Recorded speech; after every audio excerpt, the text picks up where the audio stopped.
What Democrats find themselves in a place is we've shut down the government to protect subsidies for an insurance marketplace that funnels $800 billion a year into the pockets of all these insurance companies.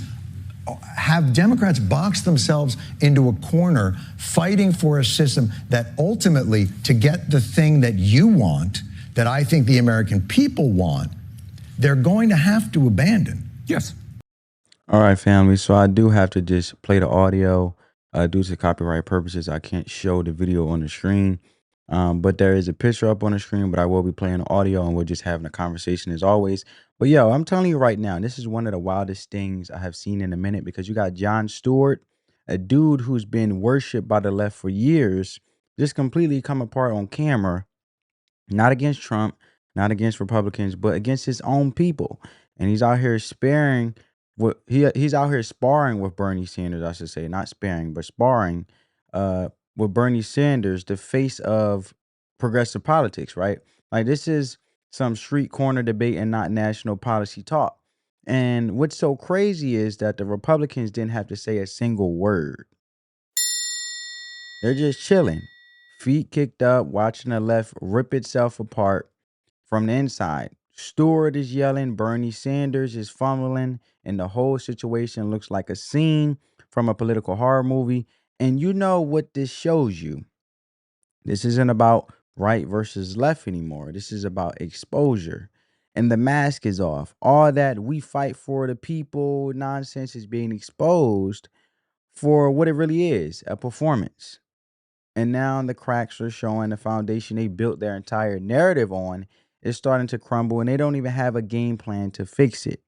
And they thought that they could keep running the same playbook, talk about the poor, scream about inequality, throw shade at billionaires, and we'll just keep on clapping, right? Not no more. Nah, not anymore, because the internet changed that. People are waking up. So when you see Jon Stewart out here going berserk, don't think it's a one-off moment. It's a symptom of a party that's lost the plot. They don't even believe their own hype anymore. And the worst part is, the same people they've been fighting for, quote unquote, are the ones that are screwing the hardest. So let's talk about it. I'm going to go to this next clip. Check it out.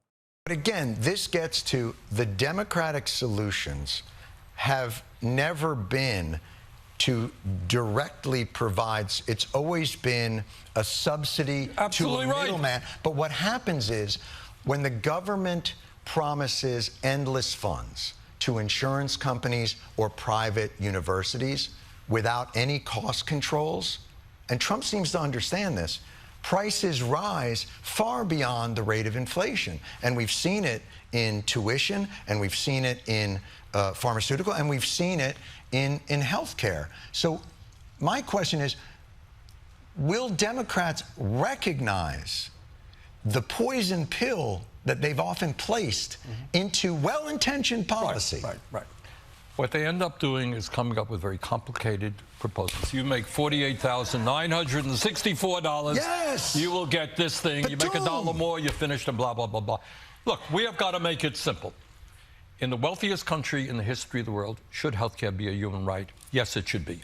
Should we have the best quality education in the world, from childcare to graduate school? Yes, we should. Right, but these are. And how do you pass? Let's get there. All right, then the question is, all right, these are. I'm writing this down, Sanders. All right, the Republicans. You're getting violent here, you know. You're right. I get excited when you're around.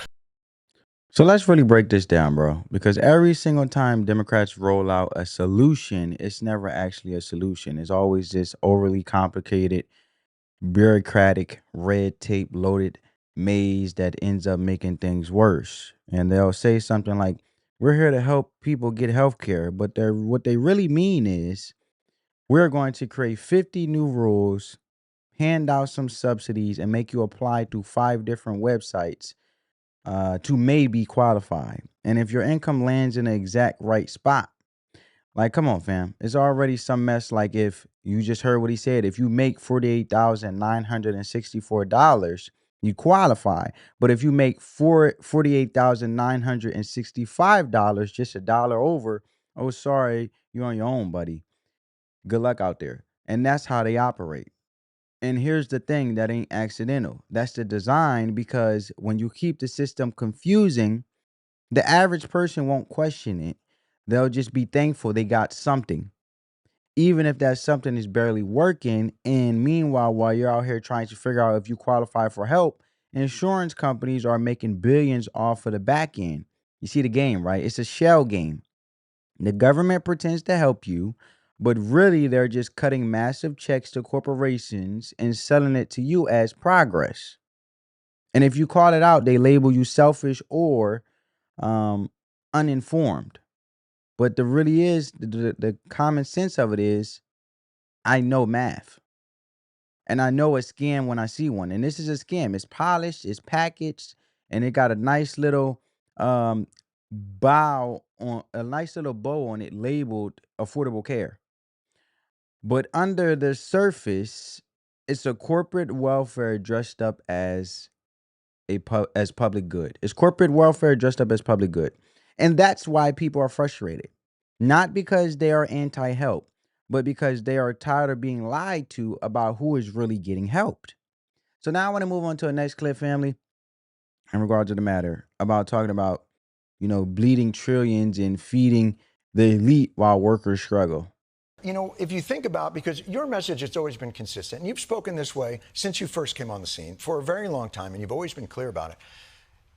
You could almost make a case that the true inheritor of the Sanders revolution is Trump. He's the most socialist president of my lifetime. Taking a percentage of companies to do business, that's a Bernie Sanders idea. Yeah.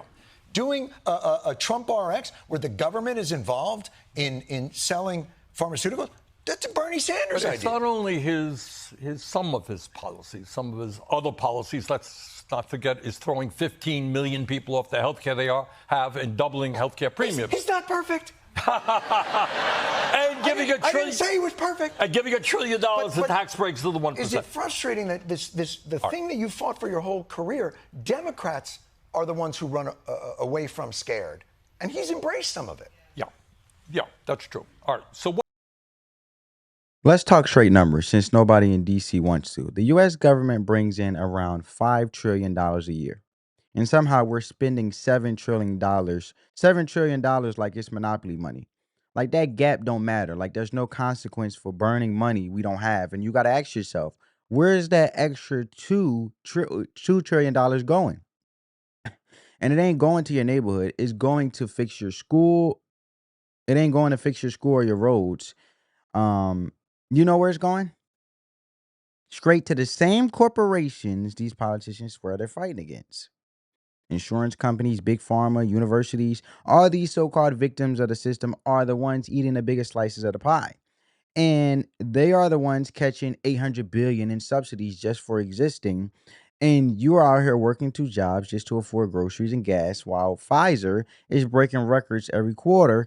And don't even get me started on the workforce, because we got a record number of people not working, not contributing, and somehow still being handed everything. Look, I'm all for a safety net, but when a safety net becomes the default lifestyle, the math stops adding up. You can't keep rewarding non-participation while punishing the people who show up every day to try to do it right.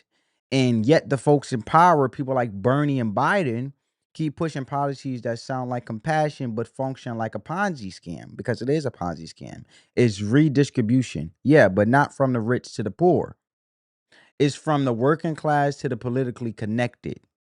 Don't be fooled. So when they say we're here to help the people, what they really mean is we're here to help our donors get paid. And here's the thing, because he don't want to give Trump credit.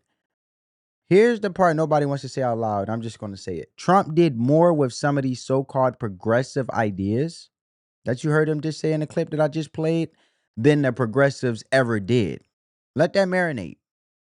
Jon Stewart himself had to admit that Trump, the dude they swore the enemy of the people, actually implemented policies Bernie has been yapping about since the 80s. You got Trump forcing big pharma to negotiate drug prices. You got him taking partial stakes in companies to protect American jobs. And you got them rolling out plans like Trump RX, getting the government involved in lowering prescription costs. And that's not traditional Republican stuff. That's textbook Bernie Sanders, but with execution and actually doing what he said he's going to do when it comes to Trump. Unlike Bernie Sanders, like executing on it with his party. Meanwhile, Bernie's been making noise and collecting paychecks for decades and can't point to a single major policy win. All bark, no bite. And you know why the media hates giving Trump credit? Because if they did, it would expose the truth that he did the left's job better than they did. And that's the biggest L you can take in politics, being outperformed by the person you said was the devil. Trump's not perfect, no politician is, but let's stop acting like results don't matter because he implemented things that help people, and that's what makes these progressives mad. Not that he failed, but that he succeeded in their lane, right? So now I want to talk about this tax cut propaganda, but before we get to that, I want to play a little bit. I did rewind a little bit the clip, but check it out. Frustrating that the thing that you fought for your whole career, Democrats are the ones who run away from scared. And he's embraced some of it. Yeah, that's true. All right, so what do we got to do? He admitted it. First of all, you got to acknowledge bloody reality. Healthcare system is broken. Boom. All right, we need to do what every other major country does, guarantee healthcare to every man, woman, and child, take on the greed of the pharmaceutical industry and the insurance companies. Okay, we're spending more than enough money to guarantee good quality healthcare to every person. All right, what else do you got to do? We need the Democratic Party to be very clear. The campaign system, current campaign finance system, is broken. You got to get rid of Citizens United. You got to move to public funding of elections. Give everybody a chance to participate in our democracy. Right. All right? If you were triaging, so let's say you're triaging that idea, because Citizens United, look, those decisions about corporations being people and money being speech make things very difficult. Yes. They do seem like generational plays to try and reverse things like that. This healthcare thing seems more immediate. Is that, if you're triaging the patient of America, what's the first thing you want to address? I've always been deeply concerned about healthcare as a human right. Right. And this is something that is so doable. We are the odd guy out as a country. I live 50 miles away from Canada. You spend a month in a hospital in Canada. You know what the bill is when you come out? Zero. They spend half as much per capita as we do on healthcare. They guarantee healthcare to all of their people. This can be done. Absolutely doable. The other thing we could do, young people today finding it extremely hard to buy their own home. Cost of housing is off the charts. Why aren't we building 4 or 5 million units of low-income and affordable housing? Well, to be fair, we are building 1 or 2 $4 or $5 million homes. So I think that on average. Well, that's the point. That's a fair point. But let me ask you this question then, because this is where I get in my head about those prescriptions seem a charismatic leader making a forceful case for that would very much appeal to the American people. But what Democrats find themselves in a place is we've shut down the government to protect subsidies for an insurance marketplace that funnels $800 billion a year into the pockets of all these insurance companies. Have Democrats boxed themselves into a corner fighting for a system that ultimately, to get the thing that you want, that I think the American people want, they're going to have to abandon? Yes. Look, here's where we are right now, and I think it's not been made as clear as it should. If Trump gets away with what he wants, we are looking at 15 million people losing their health insurance. And according to studies, John, 50,000 low-income and working-class people dying every year unnecessarily. Based on lack of accessibility to health. Right. Is that what you're saying? If you're low-income, you're working-class, you don't have any health, you have a chronic ill, you die. That's what they're saying. On top of that, all over the country. Very clear. You do die anyway. You die anyway, but you don't have to die. You don't have to die that way just because you can't get to a doctor. That is disgusting. Right. All right. And then on top of that, because of the cuts to the ACA, you're looking at some 20+ million people seeing a doubling of their premiums at a time when they can't even afford health care right now. Right. All right, so your point is this a good system? No. But we Is this a good system to defend? To defend spend today, any political yes. capital? All right, okay. but obviously, right. it is a system designed to make huge profits for the insurance companies and the drug companies. Right. Period. We have got to move to a Medicare for all single-payer program. Absolutely.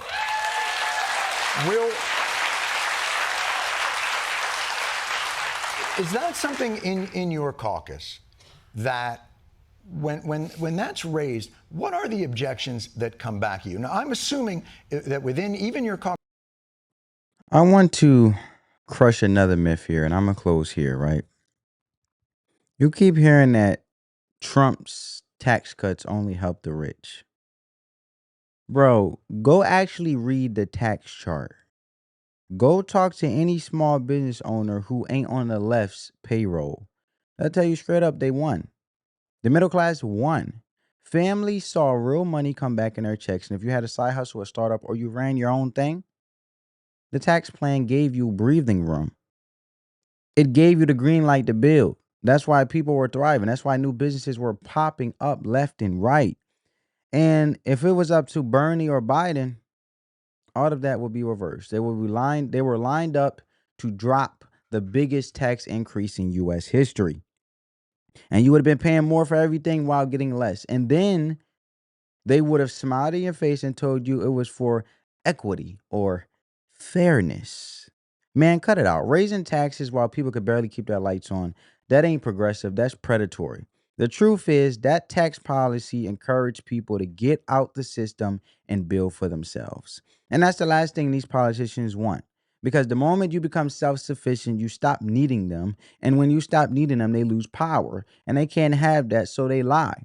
They tell you Trump tax cuts were evil, but in reality, they just expose how good life could actually be when the government steps back. So let me know what you guys think down in the comments below. I'm gonna leave it right there. Bernie and his mess, they got to stop this mess, man. They got to stop this, all of this. Oh, Trump, tax cut, Trump help his billionaire buddies.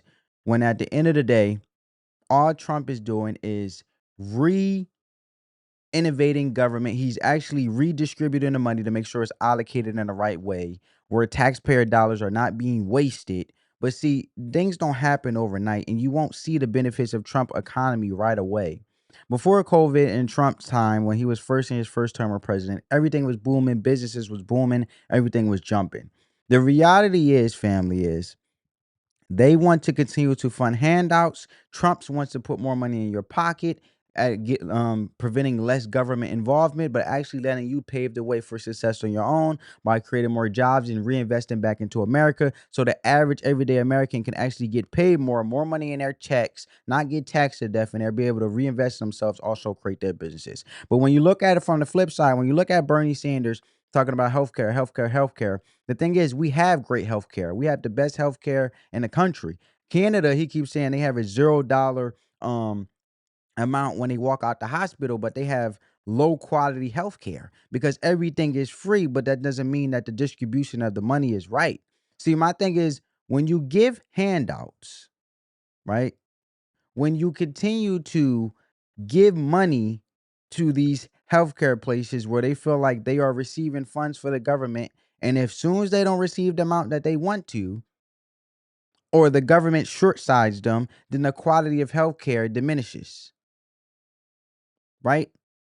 So it's not that individuals have a problem for paying for top quality healthcare, but the thing is, they don't even have the option to, if they're strapped for cash, to even have resources to actually pour into themselves if they want to go the extra amount, the extra mile to enforce or reinforce or pay out of pocket to be able to afford the healthcare. Premiums are going up, so it's coming more out of their check, the same way taxes is going up and then the cost of living.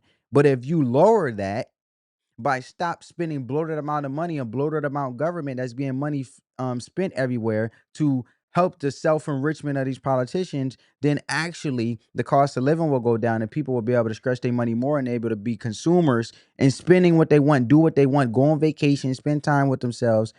Spend time with their family, spend time for themselves when they are enjoying themselves and the luxuries of things that they want to go after and buy, because they'll be able to have the opportunity to do so because they'll have more capital. When you have more capital, individuals end up buying more, which then the world circulates because you have a consistent amount of consumers and you have more consumers where the market continues to boom, because the more people buy, the more businesses thrive. But if people are strapped for cash, then those businesses are going to suffer because everybody is being taxed to death. I think this is just common sense. Let me know if I'm off here. I'm always open to the possibility of being wrong. Maybe I'm misunderstanding something, right? But I do believe, and I have a strong belief that I know what I'm talking about, and I am saying things that's just common sense. But I'll catch you in the next one, family. I hope you guys enjoyed this video. Peace. Love you guys.